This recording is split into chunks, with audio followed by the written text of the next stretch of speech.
This is Road Noise, live 1 mile at a time, episode number 73.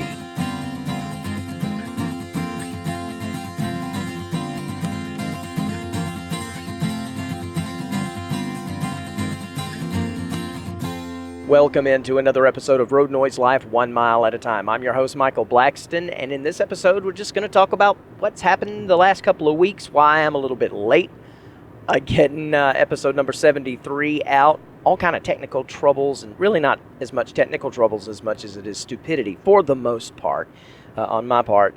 I'm going to talk about YouTube and my troubles there. Going to talk about all kinds of things. So let's just dive right into it because it's not really on any specific topic this morning as I drive in to Cookeville, Tennessee.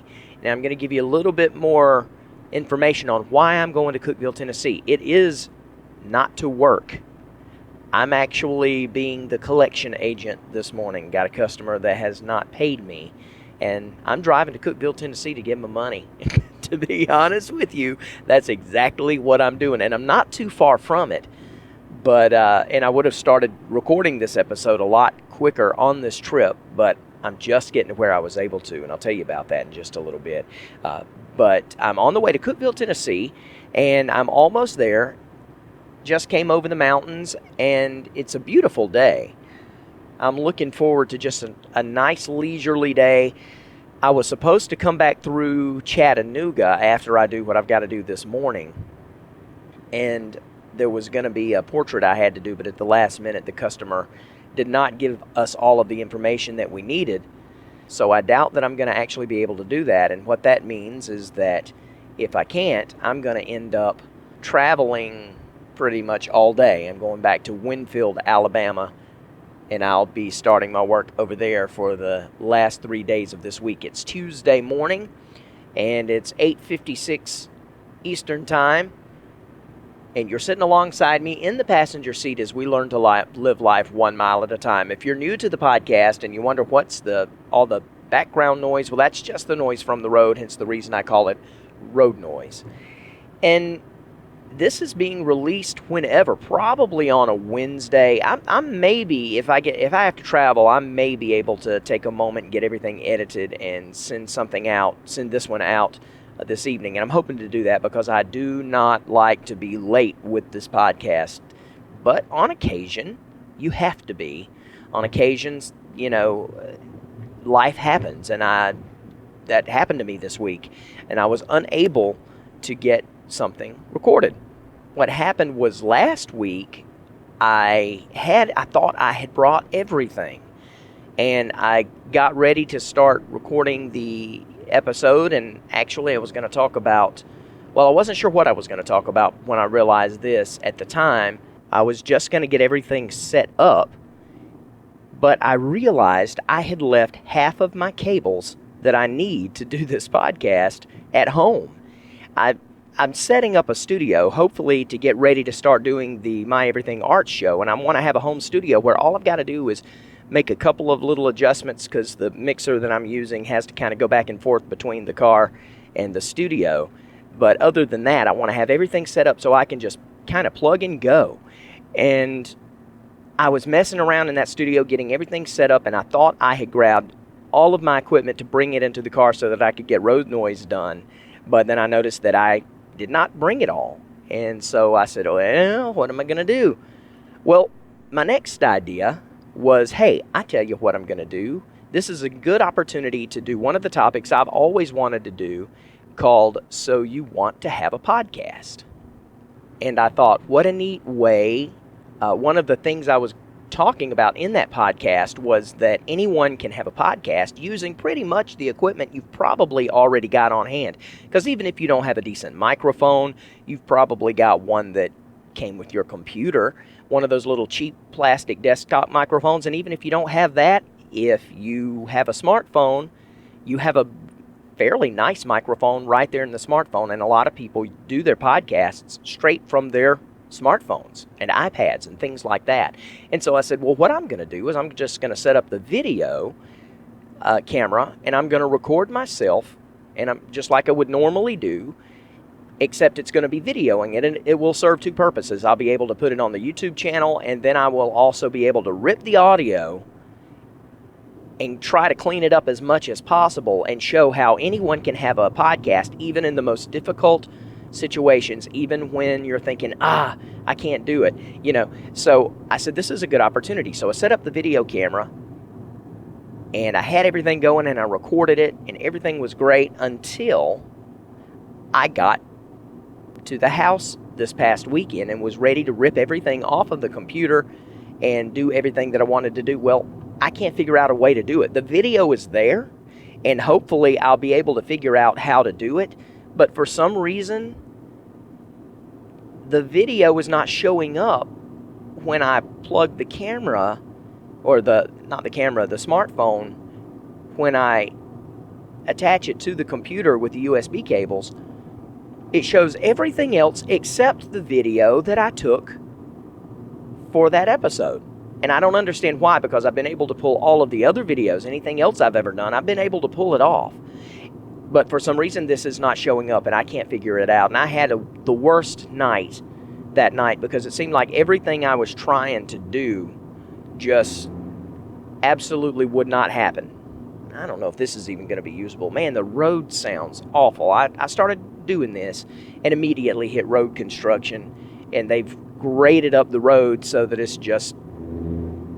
You hear that? But anyway, I had an awful, awful day trying to get this ripped off of the smartphone and just absolutely couldn't do it.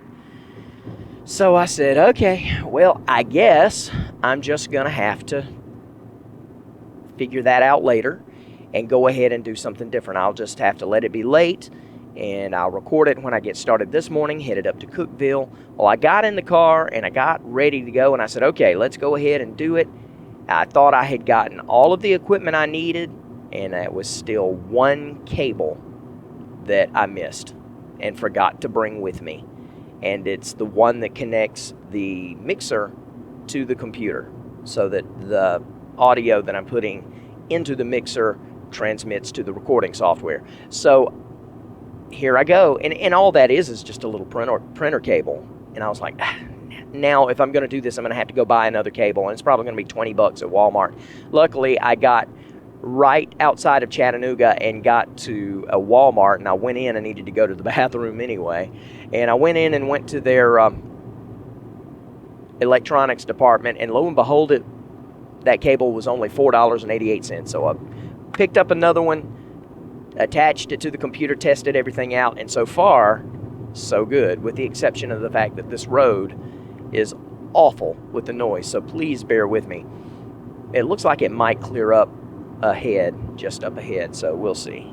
So that's why I'm late. That's why I was not able to get something and release it on Monday morning. I release this show on Monday mornings now, and I was unable to do that because I wasn't able to pull any of the audio off from the video that I took, and I didn't have anything else recorded, and it's just, life just kept happening, and one thing right after another, and I was not able to record it. So it wasn't me being slack, it was just me dealing with life. Speaking of the videos and YouTube, since I've come back and started doing this podcast again, I've mentioned that I was trying to get a YouTube channel started, and I was talking about it as if the YouTube videos were already up so that people in the future, it would just be kind of seamless. Unfortunately, that has not even happened yet. I've got several videos of the episodes that I've done, but again, technical difficulties have happened. Things seem to go right. I mean, anytime you're dealing with technology, things are going to happen and cause you problems. And because I have so much going on in my life, I only have a limited amount of time that I can spend on these things. And when I finally got a first video that I said, this will make a good YouTube video, everything's great, it's not shaking all over the place, I was able to stabilize the camera so that it didn't focus in and out, I started doing it, and it was 40 minutes of just blah. And I realized that people who listen to this audio podcast, it's kind of background noise anyway. I really didn't think anybody was going to be interested in sticking around for a YouTube video for more than 5 or 10 minutes, because honestly, when you look at the averages and the statistics for how long people like to watch YouTube videos, generally they like a 5 to 10 minute video, and the attention span, at least of Americans right now, is not very much beyond that. Well, this was 40 minutes of just me prattling on, just the camera focused just on me as I drove, prattling on, the sun going in and out, and it just, I didn't feel like it was appealing. And I didn't want to put something up there just for the sake of putting it up there. So then I thought, well, maybe I'll be able to cut it down into about a 5 to 10 minute piece and just put the regular talking points on it. And that'll be okay. Maybe that'll at least garner some interest for the audio version of the podcast. But the more I try to break it down, I'm like, honestly, I don't mind putting in the work. There's a lot of work that goes into doing a podcast and everything else. But there's even more work that goes into YouTube videos, to making them look good, to giving them a good quality. And whereas if I had 5 or 10 minute videos that I could do a little editing on and then stick them up there, that'd be one thing. But we're talking about 30, 40, sometimes 30 minute, 40 minutes, sometimes an hour long podcast that I got to cut down into 5 or 10 minutes. That's a lot of work, and I just don't feel like I've got the time to do it. So right now, ignore any of the past mentions of YouTube, because I'm not going to try to video this podcast anymore. I just don't think it's going to be something people want to look at now that I've tried to get into it. And we'll do something later. I'm thinking about doing some road noise shorts, some things that I just record that I can put on the video, and then rip that, and then take that audio and put it into little short snippets that you can get during the middle of the week for this, that I'll put on the podcast or on the Libsyn website, and it will, upload to your podcast player, and you'll have some extra little things. Maybe if something interesting happens, I might do that. But as far as recording YouTube videoing the entire podcast or doing anything like that, I just don't think it's going to work well, and so I'm not going to continue to try to do that. And I wanted to update you on it because I didn't want you to be going to YouTube and saying, well, there's just nothing there. He keeps saying that, hey, look, thank you for watching on YouTube, but there's nothing there. So, got some good news last week. I think I told you that my son and I auditioned for parts in Guys and Dolls at our local theater. As you probably know, if you're a previous listener, I'm big time into theater. And I haven't done anything in over a year. The last time I did anything on the stage was when I played Gomez in The Addams Family, and my wife played Morticia.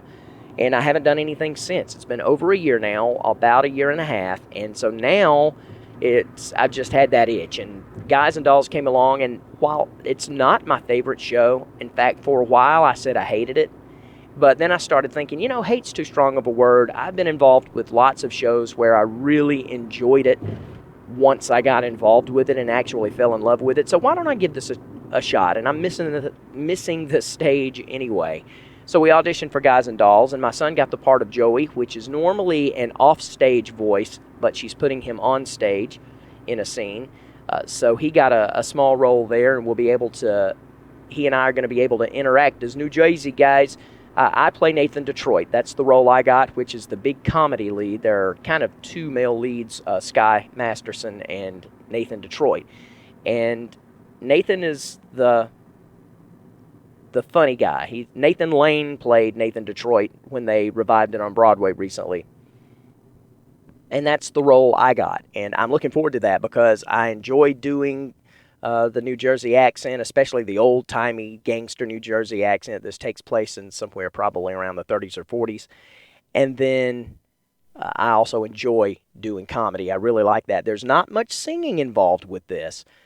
Sky Masterson has all of the singing roles, but Nathan sings a little bit, but that's okay. I don't have to sing in every role I do. I'm really looking forward. So I'm going to be playing Nathan Detroit in Guys and Dolls, and you'll be hearing about that throughout the summer as I release these episodes and we do our rehearsals, and the production dates will be in September.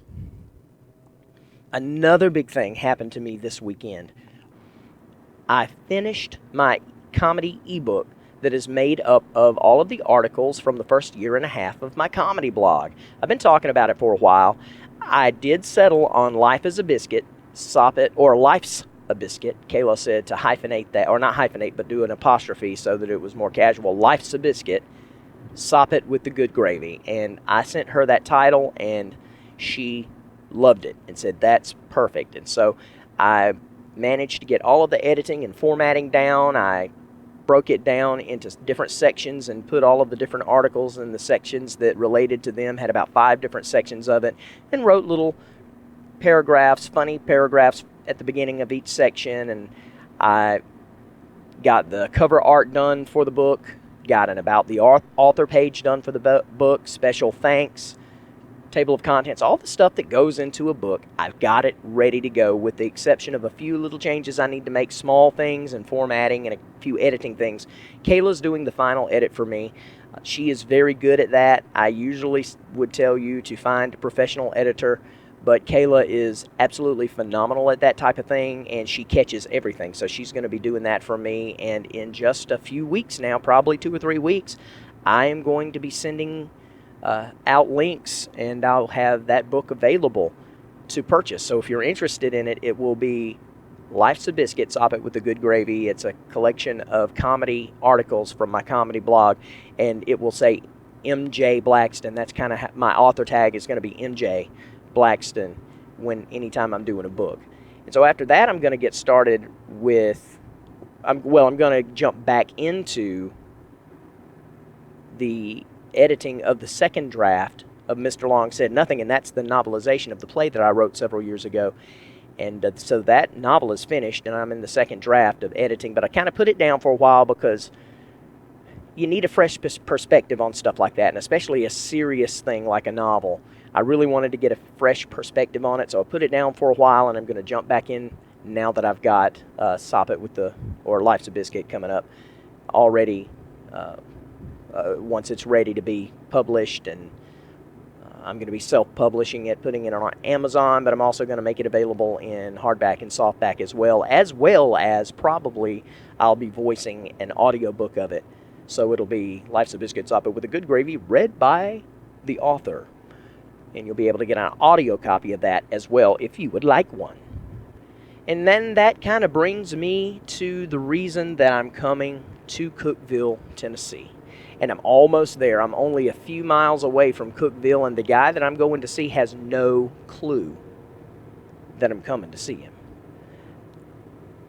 I'm not going to say that this customer is purposefully withholding payment from me.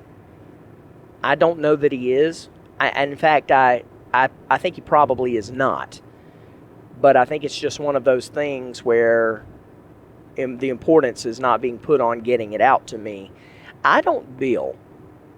I made a decision when I started doing this job that I would come on site to the companies. And so one of the first things that we talk about when I'm dealing with getting a new client is when I get there, I do the job and I have a paycheck in my hand before I leave. I don't leave you a bill and you can pay me later.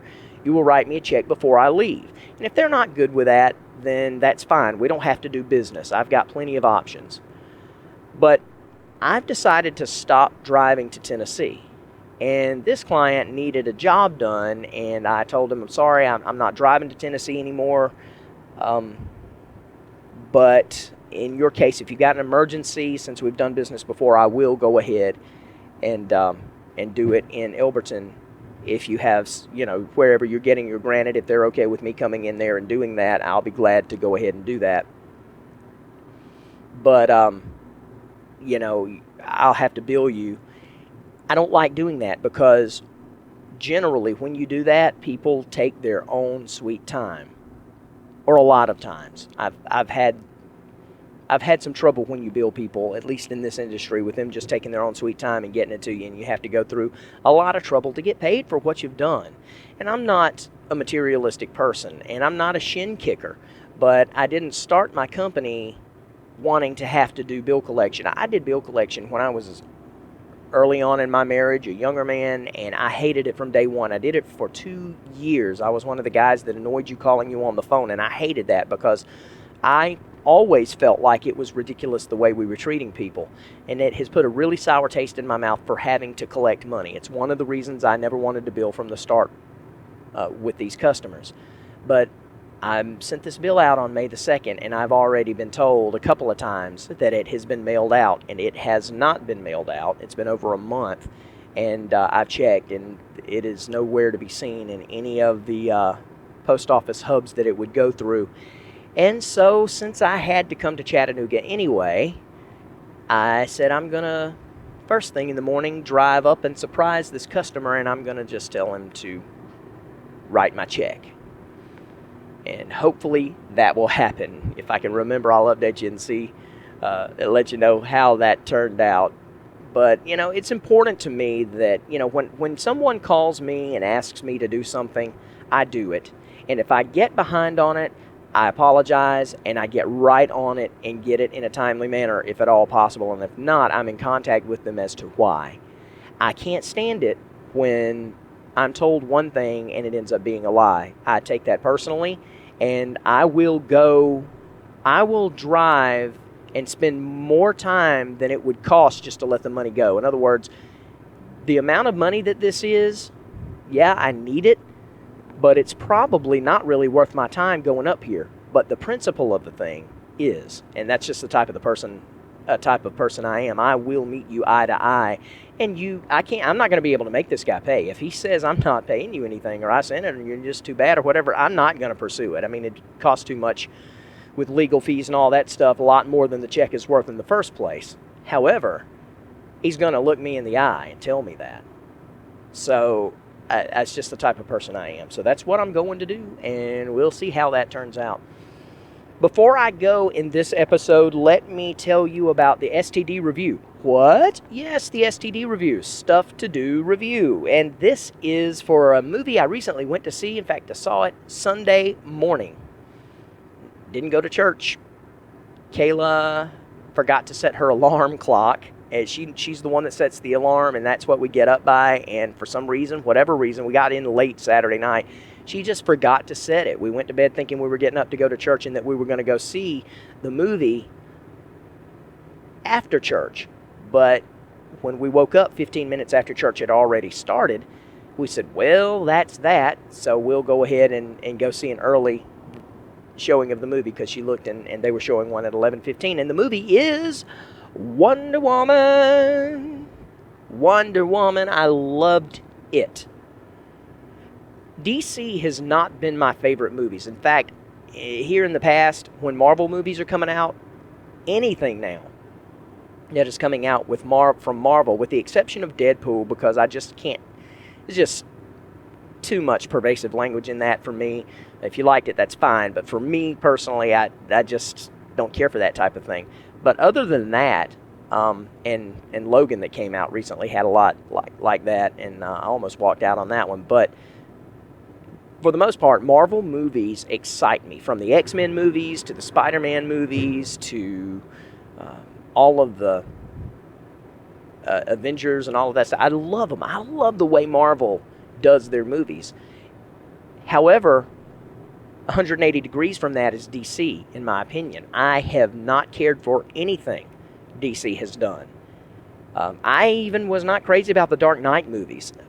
I know a lot of people were, but I just was not crazy about the Dark Knight movies. But it seems like they're starting to get the picture, because Wonder Woman was absolutely fantastic. And when I saw other people saying that they really liked the movie, I even made a statement on Facebook to one of the people I listened to their podcast, and they had put that Wonder Woman was great. And I said, I would have thought that Wonder Woman would have been the last one DC would get right. But Gal Gadot, I think that's how you say her name, the lady who plays the lead in Wonder Woman, is perfect for the role.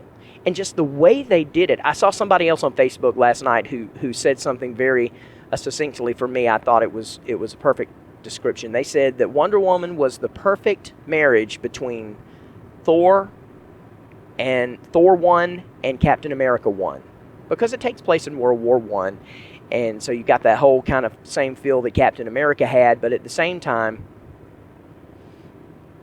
at the beginning of it, and all of the backstory that they have to build up to, teaching you about how Wonder Woman came to be and all that, is this beautiful, fantastical Amazon paradise type thing. And that it really was. It was like a perfect marriage between Thor 1 and Captain America 1. And it was just fantastic. And I came out of there, I can't wait to see it again. So if you had been disappointed in the past with the DC movies, give Wonder Woman a shot. And it seems like most people are, because it has smashed the box office this first weekend that it was open. And everybody that I have seen that has, or heard of, that has gone to see this movie has absolutely fallen in love with it. So I want to very highly recommend, for the Stuff to Do review, DC's Wonder Woman. Fantastic movie. And one that has a lot of action in it, a lot of smash and stuff, but it's something that I would feel comfortable taking my 4-year-old daughter to see. It really had, in fact, as a woman, it really shows strong women figures in there. And so as a little girl, I kind of looking forward to taking my daughter to see Wonder Woman. So that is my Stuff to Do review for this week, and that is the podcast, episode 73. I know it didn't have a whole lot of tooth to it. It was just a lot of past type stuff going on, but I wanted to be able to give you something to talk to you, say, hey, how you doing? Hope you'll let me know. I'm not going to give you a question to ponder this week because, honestly, I didn't get a chance to think of anything, and so we'll talk about that in the next episode number 74. We'll get back into the question to ponder. And if you have anything you'd like to get in touch with me about, in fact, if you would like to talk to me about some of the previous questions to ponder, well, you can do that via the feedback line at feedback@michaelblackston.com. That's my email, feedback@michaelblackston.com, or call me on the voicemail line at 706-408-7456. That's 706-408-7456. Other than that, go to www.roadnoisepodcast.com to be able to subscribe to it in iTunes and leave me a rating and review and all that good stuff, and look at any show notes I might put up there. So all of that good stuff is at roadnoisepodcast.com. And until next time, thank you for sitting alongside me in the passenger seat. I'm Michael Blackston, and together we're learning to live life 1 mile at a time.